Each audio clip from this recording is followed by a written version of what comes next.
오늘 주신 하나님의 말씀은 역대하 32장 1절에서 8절, 그 다음에 20절에서 23절입니다. 1절에서 8절 우리 먼저 함께 읽도록 하겠습니다.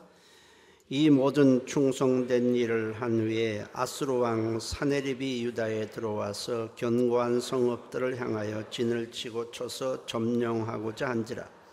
히스기야가 사네립이 예루살렘을 치러 온 것을 보고 그의 방백들과 용사들과 더불어 의논하고 성 밖의 모든 물건을 막고자 하며 그들이 돕더라.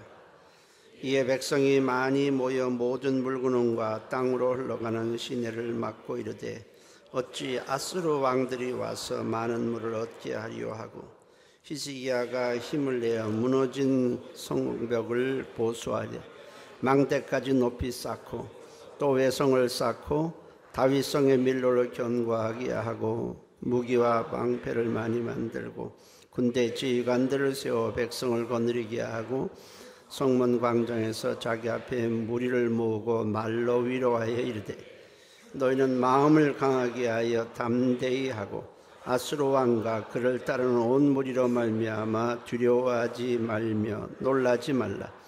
우리와 함께 하신 이가 그와 함께하는 자보다 크니 그와 함께하는 자는 육신의 팔이요 우리와 함께하신 이는 우리의 하나님 여호와시라. 반드시 우리를 도우시고 우리를 대신하여 싸우시리라 하며 백성이 유다 왕 히스기야의 말로 말미암아 안심하니라. 20절에서 23절까지 읽겠습니다. 이러므로 히스기야 왕이 아모스의 아들 선지자 이사야와 더불어 하늘을 향하여 부르짖어 기도하였더니 여호와께서 한 천사를 보내어 아수르 왕의 진영에서 모든 큰 용사와 대장과 지휘관들을 멸하신지라. 아수르 왕이 낯이 뜨고 그의 고국으로 돌아갔더니 그의 시내전에 들어갔을 때에 그의 몸에서 난 자들이 거기서 칼로 죽였더라. 이와 같이 여호와께서 히스기야와 예루살렘 주민을 아수르 왕 사네립의 손과 모든 적국의 손에서 구원하여 내사 사면으로 보호하시며 여러 사람이 예물을 가지고 예루살렘에 와서 여호와께 드리고 또 보물을 유다 왕 히스기야에게 드린지라. 이후부터 히스기야가 모든 나라의 눈에 존귀하게 되었더라. 아멘. 자, 오늘 제목은 위기에 직면했을 때입니다.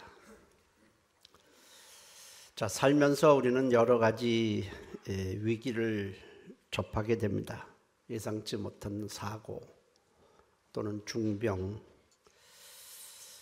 또 재난도 만나고 당하고 사업 실패, 이직, 이런저런 위기에 우리는 직면을 합니다.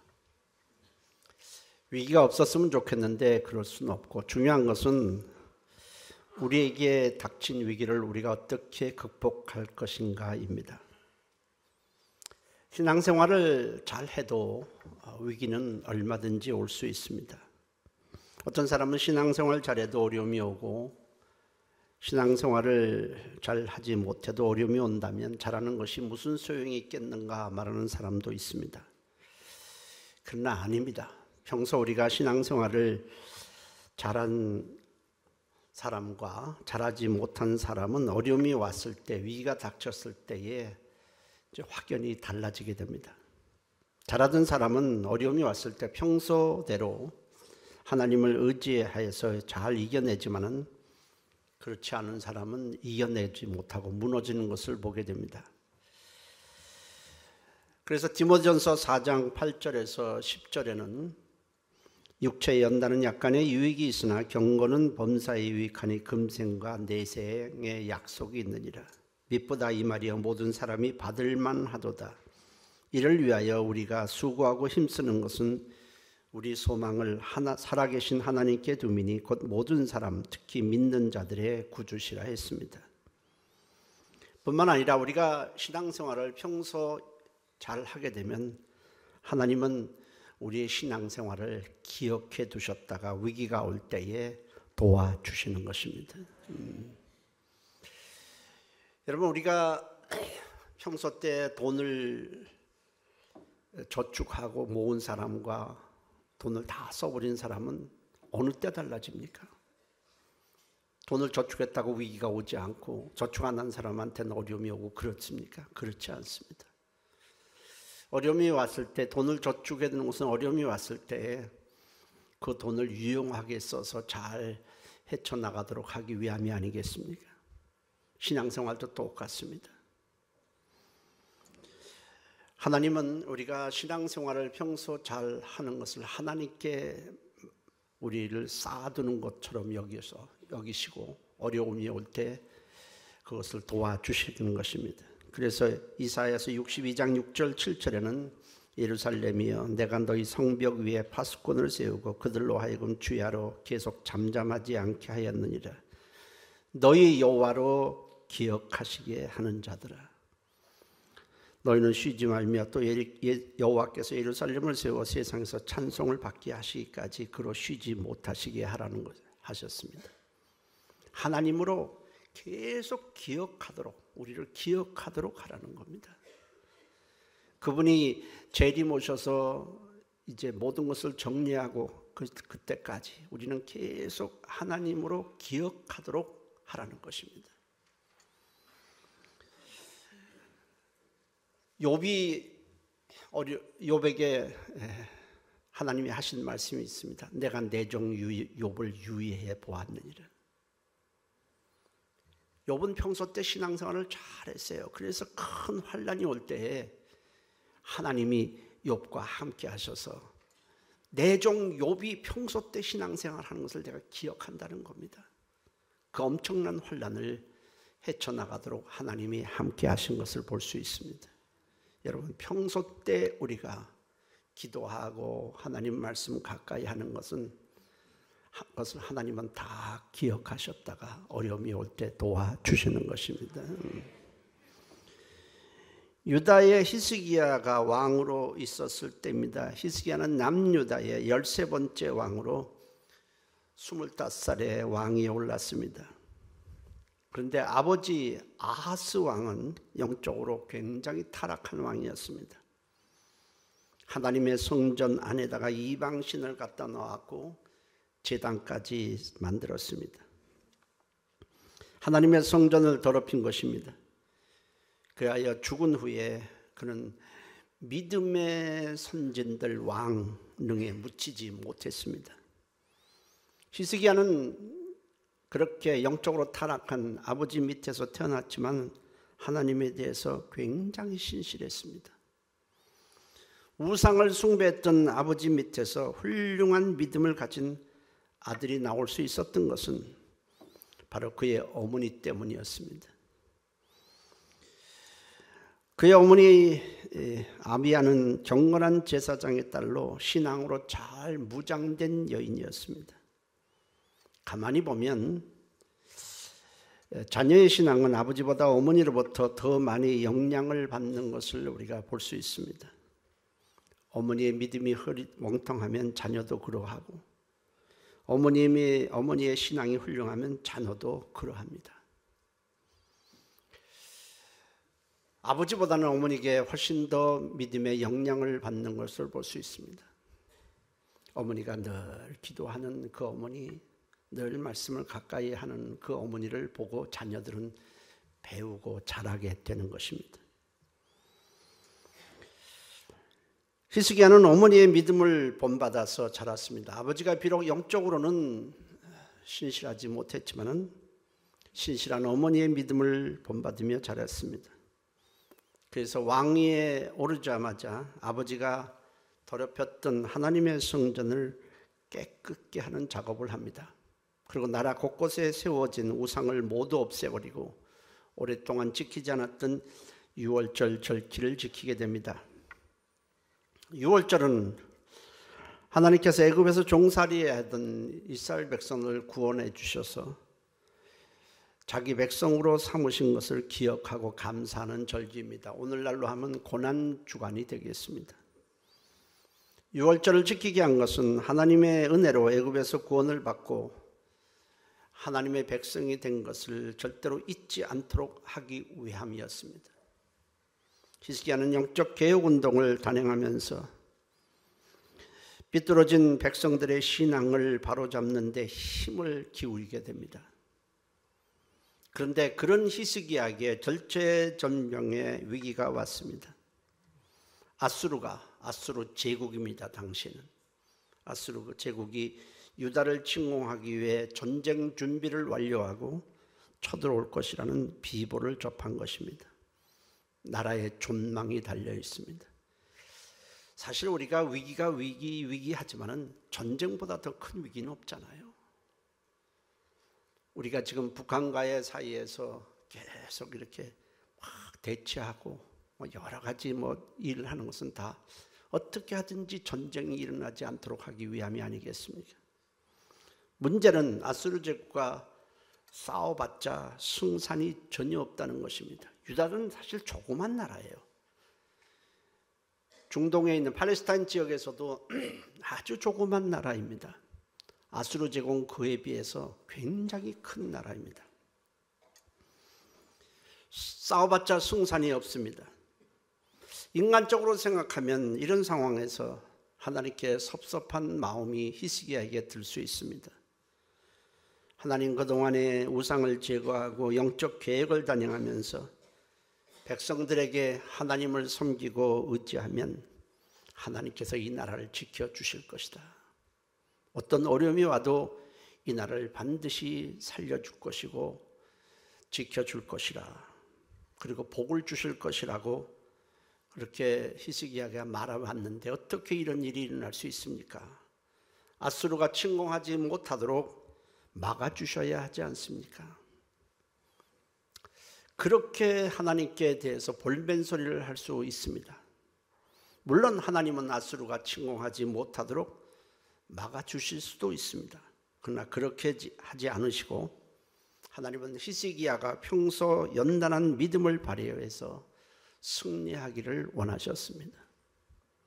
평소 믿음 생활을 잘하는 것이 위기 때 얼마나 이것이 중요한가를 깨닫게 하신 것입니다.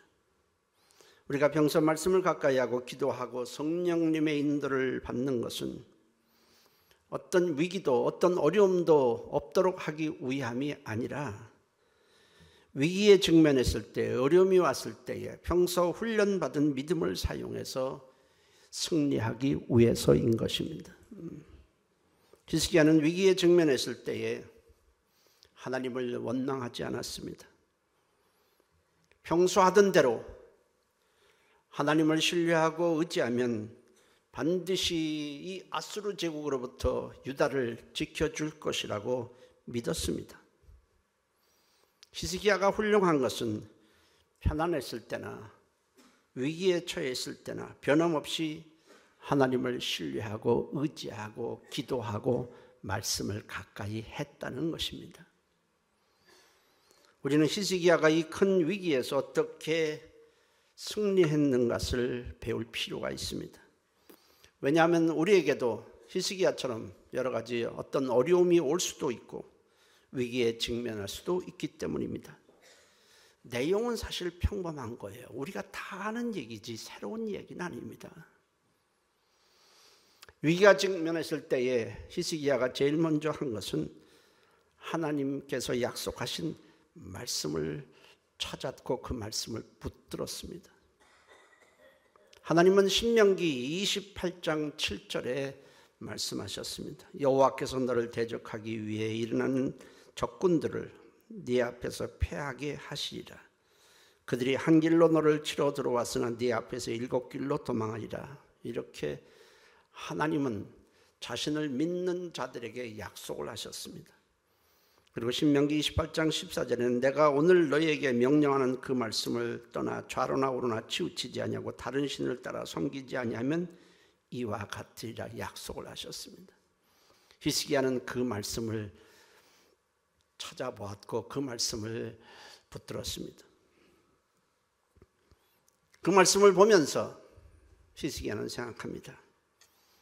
아무리 아수르 제국이 쳐들어온다 할지라도 하나님께서 약속하신 말씀대로 이 나라를 지켜줄 것이다. 그들은 한 길로 왔다가 7길로 도망갈 것이라는 확신을 가집니다. 왜 한 길로 왔다 7길로 도망가겠어요? 쳐들어올 때는 대열을 정비해서 곧바로 다 일사불란하게 한 길로 올 것입니다. 그러나 도망할 때는 어떻게 되겠습니까? 혼비백산에서 목숨을 부지하고자 막 여기저기 다 도망할 거니까 7길로 도망한다는 말을 한 것입니다.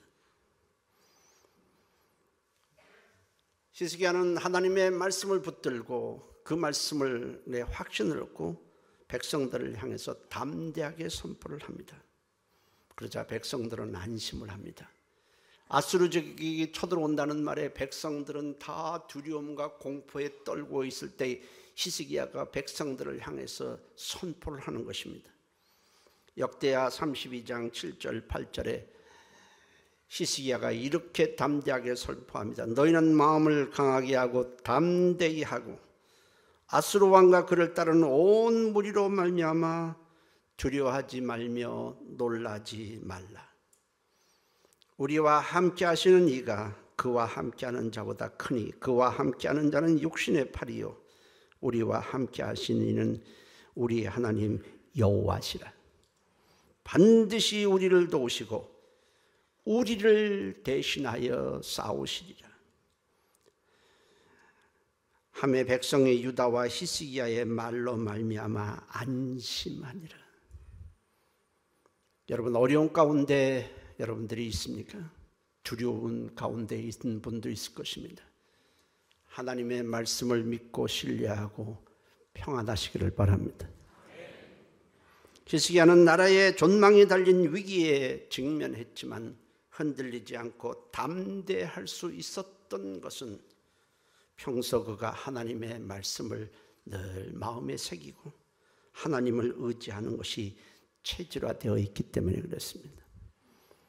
여러분, 위기에 직면해보면 평소 때 늘 하나님을 의지하고 하나님을 가까이 하고 하나님이 나와 함께 하신다는 믿음을 갖고 사는 사람과 그렇지 않은 사람이 그때 확연히 갈라지게 됩니다.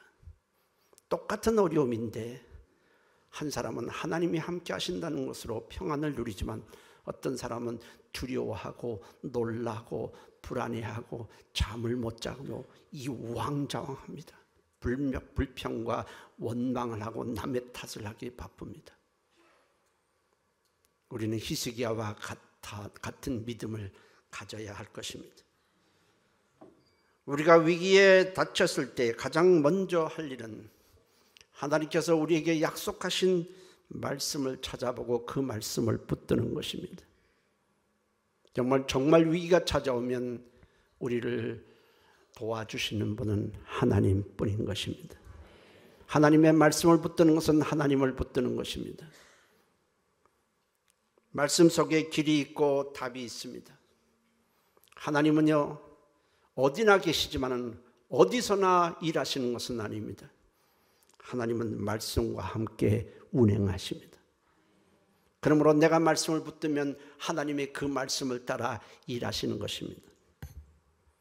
하나님은 갈대아 우르에서 살고 있던 아브라함에게 나타나셔서 아브라함아, 내가 너로 큰 민족을 이루고 네게 복을 주어 네 이름을 창대하게 하리니 너는 복이 될지라. 너를 축복하는 자에게는 내가 복을 내리고 너를 저주하는 자에게는 내가 저주하리니 땅의 모든 족속이 너로 말미암아 복을 얻을 것이라고 말씀을 하십니다. 너를 저주하는 자 있으면 내가 직접 그 사람을 상대하겠다는 것입니다. 아브라함은 오랫동안 자식이 없었습니다. 그렇지만 하나님의 약속을 믿고 삶의 터전을 떠나 약속하신 땅인 가나안으로 가게 됩니다. 그가 갈대우르의 변방인 하란을 떠날 때 나이는 75세였습니다. 그가 한 30세나 이 정도 때 결혼했다고 그러면 거의 한 40년 동안 자식이 없는 상태였는데 하나님이 내가 너에게 자식을 주겠다. 그 자식을 통해서 복을 받은 큰 민족이 태어나게 할 것이고 너는 복의 조상이 될 것이다. 그 말씀 하나에 아브라함은 지금까지 살던 삶의 터전을 떠나서 하나님이 지시하신 가나안 땅으로 가게 됩니다. 근데 가나안에 갔는데 분명히 자식을 주시겠다고 했는데 기다려도 자식이 생기지 않자 처음 가졌던 믿음이 흔들리기 시작을 합니다. 하나님이 주신다고 하는데 왜 안 주시지? 점점 나는 나이는 많아져 가는데 왜 하나님은 자식을 주시지 않을까? 75세에 떠났으니 뭐 그럭저럭 하다만 한 80세쯤 되지 않겠습니까? 그래서 생각을 합니다. 우리 집에서 열심히 일하는 충복 다메섹 사람 엘리에셀을 내 상속자로 삼아야 되겠다. 그렇게 생각을 하고 있는데 하나님이 또 나타나셔서 아브라함에게 말씀을 하십니다. 아브라함아, 내가 너에게 아들을 주겠다고 약속하지 않았느냐? 왜 믿음이 약해지느냐? 그리고는 밖으로 데리고 나가서 너 하늘을 우러러 무뼈를 셀 수 있나 보라. 밤입니다. 또 그에게 이르시되 네 자손이 이와 같으리라 말씀을 하십니다. 하나님이 하신 일은, 믿음이 약해진 아브라함에게 하신 일은 하나님의 약속을 다시 떠올리게 하는 것이었습니다. 너 왜 그 말씀, 내가 너에게 한 약속을 왜 잊어버렸느냐? 내가 자식을 준다고 그러지 않았느냐? 내가 너에게 자식을 주어서 하늘의 별처럼 많은 민족이 태어나게 하겠다. 그 말씀을 다시 기억나게 하신 거예요. 그러자 아브라함이 그 말씀을 다시 붙들면서 믿음이 다시 회복됩니다. 특별한 것이 아니잖아요. 말씀을 기억나게 하는 거예요. 자, 그러다가 또 몇 년이 지납니다. 75세에 떠나서 이제는 또 85세가 됐어요. 10년이 됐습니다. 그래도 계속 자식이 안 생기자 다시 믿음이 약해집니다. 에휴, 하나님이 약속을 하셨는데 안 주실래나 보다 하고 나서는 아내 사라의 몸종인 하갈에게서 이스마엘이라는 자식을 낳습니다. 근데 하나님이 아브라함에게 나타나서 또 말씀하십니다. 아브라함아, 사라의 몸종인 하갈에게서 난 아들은 네 상속자가 아니리라. 내가 사라와의 사이에서 아들을 주고 큰 민족을 이루게 하겠다고 너에게 약속하지 않았느냐. 그리고 다시 하나님의 약속을 다시 마음에 새기도록 합니다. 그러자 또 아브라함이 그 말씀을 다시 붙잡으면서 믿음을 회복합니다. 하나님은요, 아브라함이 믿음이 흔들릴 때마다 말씀을 다시 떠올리게 하시고 기억나게 하시고 말씀을 붙들게 하셨습니다. 그런데 또 시간이 지나가도 하나님이 자식을 주지 않습니다. 아브라함과 사라는 더 이상 자식을 낳을 수 없는 나이가 되었습니다. 아브라함의 나이 99세, 사라의 나이 89세. 이제는 저들은 모든 것을 접어야 할 나이였습니다. 그런데 하나님이 그들에게 다시 나타나셔서 또 말씀을 주십니다. 아브라함아, 내가 너에게 약속을 했지? 나는 그 약속을 반드시 이루어주는 하나님이니라. 내년 이맘때에 네가 아들을 낳게 될 것이고 그 아들의 이름을 이삭이라 하라. 이렇게 말씀하셨습니다. 자, 그때는 사라는 이미 생리가 끊어졌고 아브라함도 자식을 낳을 수 없는 몸 상태입니다. 근데 하나님의 말씀을 듣자 다시 또 믿음이 회복됩니다. 오직 하나님이 회복시킨 것은 말씀을 기억나게 하고 말씀을 붙들게 하고 그 말씀에 대해서 확신을 가지게 하는 것이 전부였습니다. 그때에 놀랍게도 하나님의 말씀에 대한 아브라함의 반응을 성경은 이렇게 기록을 하고 있습니다. 로마서 4장 19절에서 22절입니다. 그가 백세나 되어 자기 몸이 죽은 것 같고 사라의 태가 죽은 것 같음을 알고도 믿음이 약해지지 아니하고 믿음이 없어 하나님의 약속을 의심하지 않고 믿음으로 견고해져서 하나님께 영광을 돌리며 약속하신 그것을 능히 이루실 줄을 확신하였으니 그러므로 그것이 그에게 의로 여겨졌느니라. 그래야 아브라함은 이삭을 낳았고 이삭은 야곱을 낳고 야곱은 유다를 낳고 그의 후손에서 예수 그리스도가 오셨고 예수를 구주로 믿는 큰 민족, 복을 받는 민족이 이 세상에 생겨났습니다. 그 민족 속에 우리가 있습니다. 내가 있는 겁니다. 하나님은 거짓말을 절대로 하지 않습니다. 하나님은 그 약속을 의심하지 않고 변함없이 믿고 있는 자 안에서 그 말씀을 이루어 주시는 것입니다. 우리가 해야 될 가장 중요한 것은 하나님의 말씀을 붙드는 겁니다. 자꾸 그것을 되새기는 것입니다. 아브라함의 믿음이 약해질 때마다 하나님은 계속 그 말씀을 새겨놨습니다. 또 자꾸 새기게 하시고 계속 기억나게 하셨습니다. 여러분, 우리가 자꾸만 하나님의 약속을 계속 마음에 새기고 입으로 시인하면 하나님은 그 말씀과 함께 운행하시고 그 말씀이 우리에게 이루어지도록 도와주시는 것입니다. 아브라함이 믿음의 조상이 된 것은 하나님께서 지속적으로 말씀을 기억나게 하시고 말씀을 붙들게 하시고 말씀을 믿도록 하셨기 때문에 그렇습니다. 하나님은 거짓말을 하지 않습니다. 하나님은 약속한 것을 반드시 이루시는 신실하신 하나님이신 것입니다. 믿음으로 산다는 것은 물고기가 물속에서 살듯이 하나님의 약속의 말씀 안에서 사는 것을 말합니다. 말씀을 떠나면 믿음은 없는 것입니다. 내가 말씀 안에서 살고 있지 않다면 믿음 안에서 살고 있는 것이 아닌 것입니다. 위기가 닥칠 때 우리에게 하신 하나님의 약속을 찾아보시고 그 말씀을 붙드십시오. 우리가 병석에서 갑자기 병에 들어서 병석에 있는 사람들이 있습니다.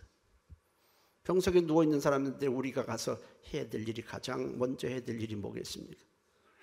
그냥 편안히 가지십시오. 마음 편안히 가지십시오. 그렇게 하는 것이 아니고 가장 중요한 것은 하나님의 약속을 붙들게 하는 것입니다. 하나님의 말씀이 어떤 것인 것을 들려주고 그 말씀을 붙들게 하는 것입니다. 그 말씀을 붙들면 하나님을 붙드는 것이고 하나님은 그 말씀 속에 약속한 것을 이루어 주실 것입니다.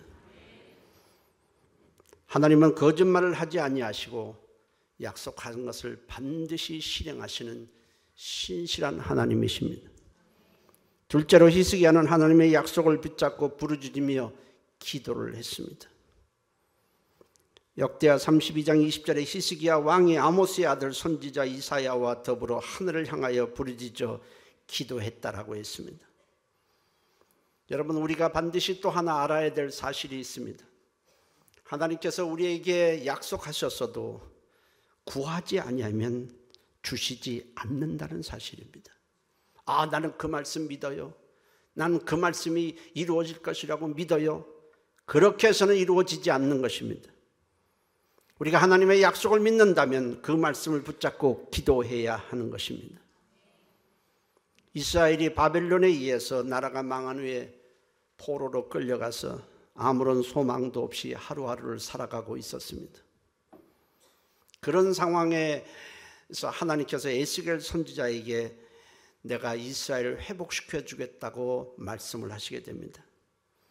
에스겔서 36장 35절 36절에 사람이 이르기를 이 땅이 황폐하더니 곧 유다를 말합니다. 유다 땅이 황폐하더니 이제는 에돔 동산같이 되었고 황량하고 적막하고 무너진 성읍들에 성벽과 주민이 있다 하리니 너희 사방에 남은 이방 사람이 나 여호와가 무너진 것을 건축하며 황폐한 자리에 심은 줄을 알리라.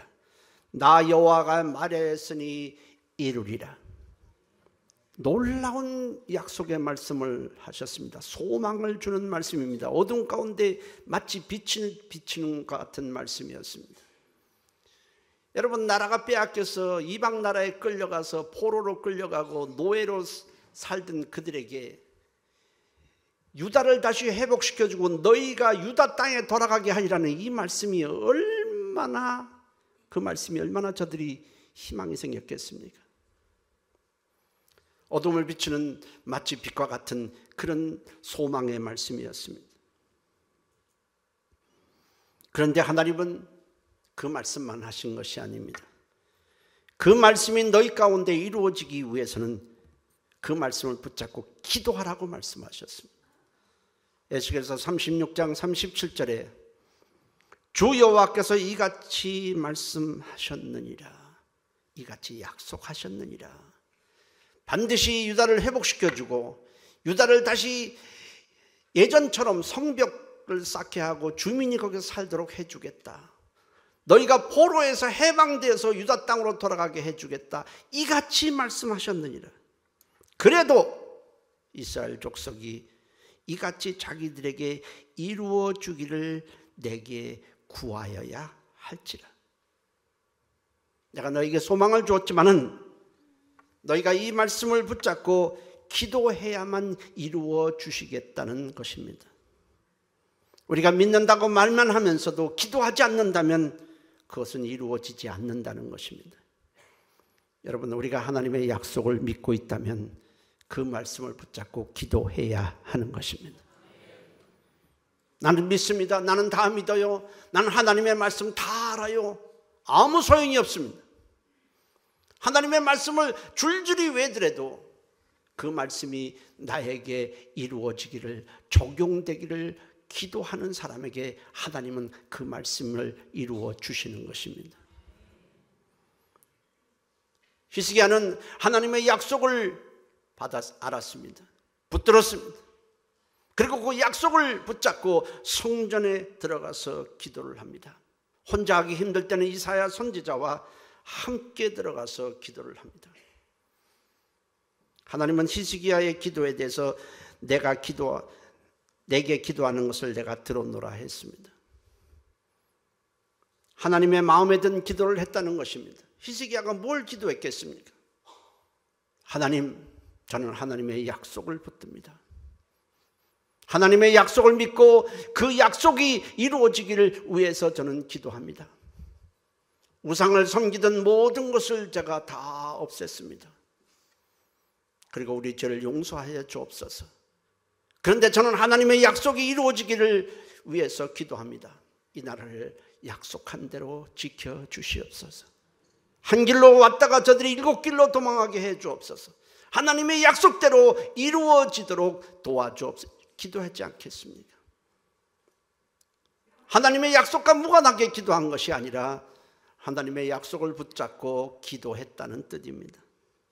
기도는 위기를 극복하도록 해주고 환난에서 쓰러지지 않도록 막아주는 버팀목과 같습니다. 하나님은 말씀을 붙잡고 기도하는 자로 하여금 위기의 때를 지날 수 있도록 주님이 도와주시는 것입니다.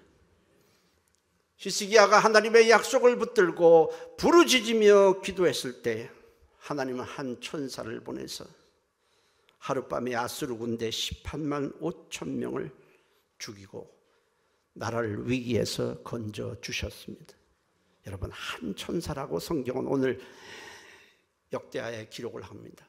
여러분, 천사 하나가 움직이니 하룻밤에 18만 5천 명이 죽습니다. 여러분, 우리가 기도하면은 천사가 움직이는 것입니다.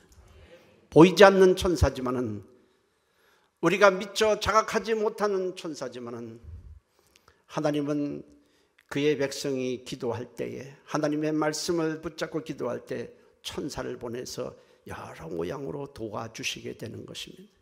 여러분, 우리가 운전하기 전에도 기도하는 이유가 뭐겠습니까? 사실 운전하다 보면 굉장히 위험스러운 상황이 언제 발생할지 사실은 모릅니다. 우리가 우리를 지킬 능력이 없어요. 그런데 우리가 기도하면 천사가 여러 가지 위험으로부터 우리를 지켜주시게 되는 것입니다. 성경을 보십시오. 베드로가 옥에 갇혀서 내일 아침이면 처형을 당하게 됩니다. 그때 교회가 베드로를 위해서 열심으로 기도했습니다. 하나님이 그 기도를 들으시고 밤중에 베드로가 있는 옥에 천사를 보냅니다. 천사가 와서 베드로의 차고 있는 착고를 다 풀입니다. 그리고 옥문을 열고 옥문을 나와서 밖으로 나오는데 경비병들이 쭉 서 있는데 저들이 베드로가 가는데도 아무도 보지 못해요. 천사가 그들의 눈을 가린 것입니다. 베드로도 생시인지 꿈인지 알 수가 없어요. 근데 밖으로 나오니까 천사가 떠나더라. 그때서야 베드로가 하나님이 천사를 보내서 나를 구해줬구나. 처음에는 무슨 어떤 사람이 와서 자기를 끌고 가는 줄 알았어요. 툭툭 치더니 나가자 해서 내일 아침에 처형되기로 했는데 이 밤에 처형하려나 보다, 뭐 이런 생각으로 따라 나온 것 아니겠습니까? 근데 나오면 천사가 떠납니다. 그때서야 베드로가 하나님이 나를 구하기 위해 천사를 보내셨구나. 여러분, 우리가 기도하는 것은 허공이 되고 하는 것은 아닙니다. 주님의 이름으로 기도하십시오. 쉬지 말고 기도하십시오. 하나님이 우리를 도와주시는 것입니다. 이사야 37장 36절에도 여호와의 사자 천사가 나가서 아수르 진중에서 18만 5천인을 쳤으므로 아침에 일찍 일어나본 즉 시체뿐이라 했습니다. 그것으로 끝나는 것이 아닙니다. 하나님은 하나님을 의지하는 히스기야를 존귀하게 해주셨습니다. 역대하 32장 22절 23절에 이와 같이 여호와께서 히스기야와 예루살렘 주민을 아수르 왕 사네립의 손과 모든 적국의 손에서 구원해내서 사면으로 보호하시며 여러 사람이 예물을 가지고 예루살렘에 와서 여호와께 드리고 또 보물을 유다 왕 히스기야에게 드린지라. 이후부터 히스기야가 모든 나라의 눈에 존귀하게 되었더라. 주변에 있는 모든 나라들은 가장 적은 나라인 유다가 아수르에 맞서는 것을 보면서 비웃었을 것입니다. 아니, 저게 무슨 짓인가?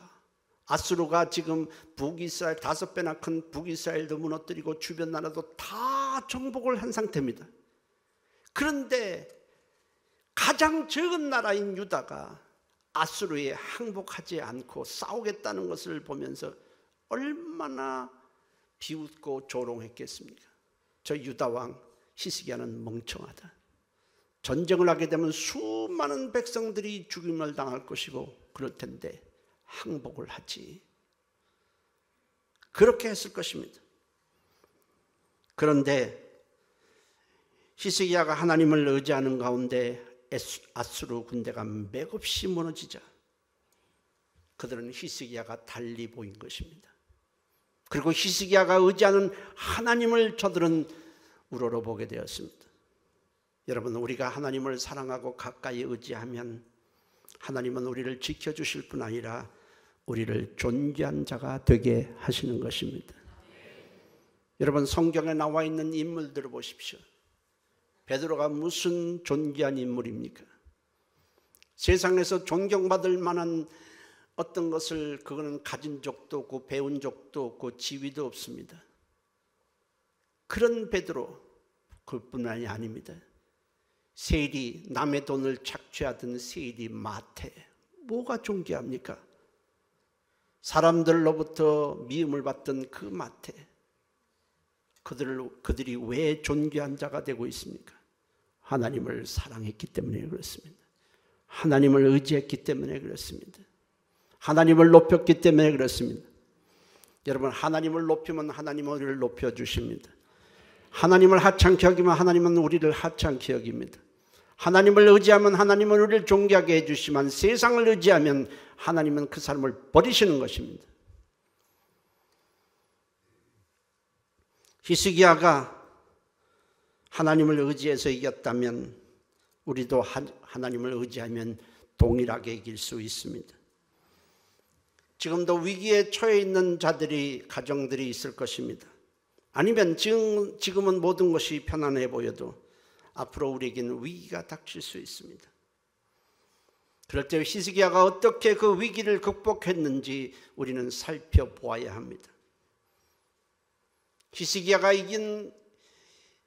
이기게 해주셨던 그 하나님은 바로 우리가 믿는 하나님과 동일하기 때문에 그렇습니다. 우리에게 주신 하나님의 약속이 무엇인가를 항상 찾아보시고 마음에 새기십시오.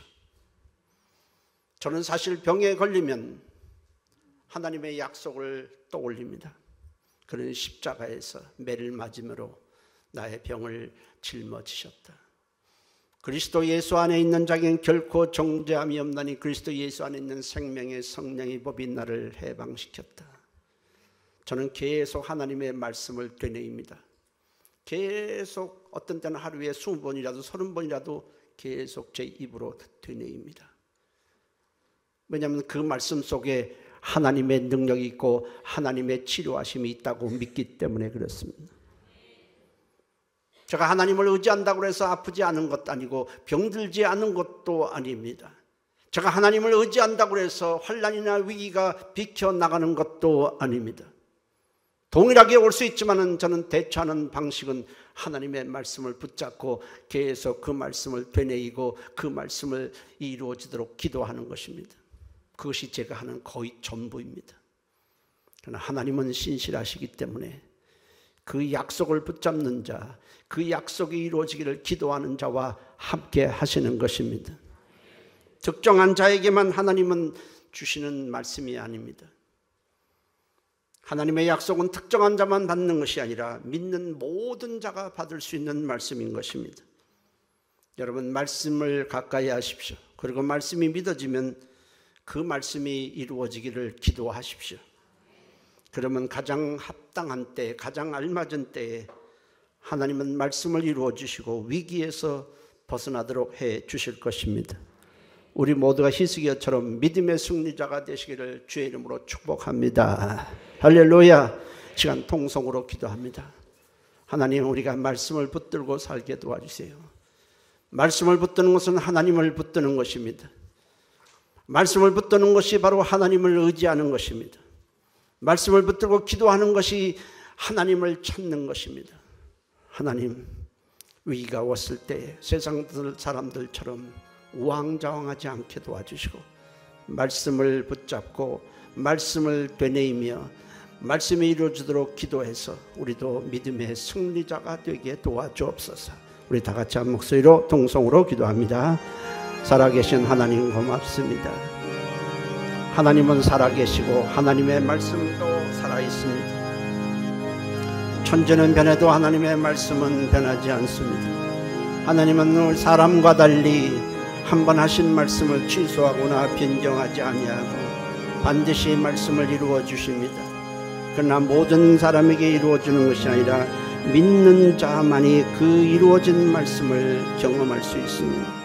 살아계신 하나님, 히스기야가 위기에 직면했을 때 승리한 그것을 우리도 본받아서 우리도 말씀을 붙잡고 기도함으로 승리하도록 하나님이 도와주시고 인도하여 주시옵소서.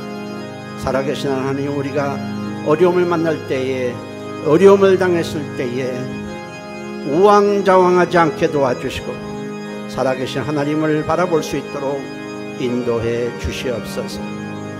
예수님의 이름으로 기도했습니다. 아멘. 살아계신 하나님, 우리는 하나님께 소망을 둡니다. 하나님의 말씀은 우리를 살리는 말씀입니다. 하나님의 약속은 우리에게 복을 주는 약속입니다. 그 말씀을 자꾸 입으로 묵상하며 되뇌이게 하시고 그 말씀이 이루어지도록 기도해서 하나님의 도움을 항상 받도록 도와주시옵소서. 하나님의 말씀은 모든 사람에게 하는 것이지만 그 말씀을 붙잡고 믿고 기도하는 자만이 그 말씀이 이루어지는 것을 경험합니다. 살아계신 하나님, 우리를 모두 다 축복하셔서 히스기야와 같은 믿음의 승리자가 되게 도와주옵소서. 예수님의 이름으로 기도했습니다. 아멘.